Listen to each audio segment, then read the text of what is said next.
our friends at Witches of Letters and Spirits and Supernatural have done a crossover episode called Nut Science, so let's listen to it.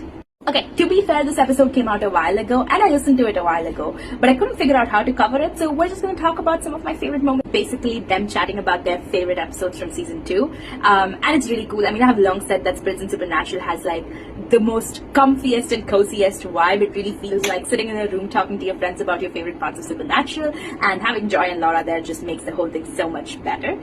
It's very rare to get to see Dean thriving in an environment that doesn't have to do with violence, to get to see him be his actual, what I believe is his core self, right? The part of him that hasn't been damaged by his upbringing, what I think of as like the truer version of himself. He's in this artistic setting. And like, if you think of Dean as we see him later on in the episode Flashbacks, right? You wouldn't necessarily think this is a theater kid, but at heart, he really is a theater kid. So Dean is 100% a theater kid. Like, he has no jock energy. He could not have been a jock.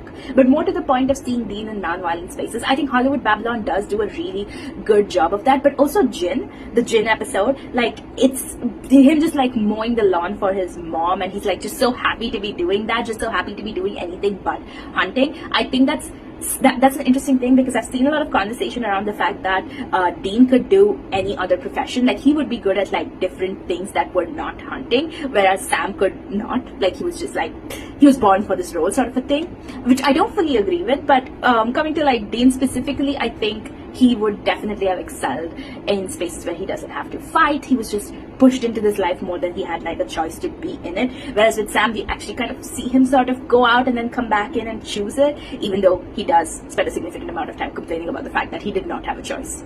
Also, given Dean's history and upbringing with like John and stuff like that, it's just really endearing to see Dean do something that's not hunting and that's not fighting. I cannot remember who said this because there were so many voices and I got them all mixed up. But at some point, the Jin episode is mentioned as a comfort episode, and it's just thrown away and just put out there without any explanation. So can there be some explanation of why the Jin episode is a comfort episode? Because personally, I think it was so horrifying and traumatizing. The other conversation was about Jo being the baddest of badasses, and she is really cool to watch, and like I think she's one of the first like properly established female characters, along with Ellen, obviously.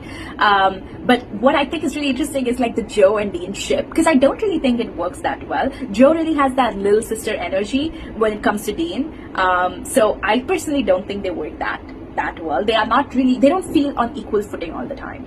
And finally, I'm going to skip past all the countdown discussion because I haven't watched it, but this moment is such a mood. Hard to do that and also have a podcast. Like, that's very, very difficult. Yeah, it's to research. Do.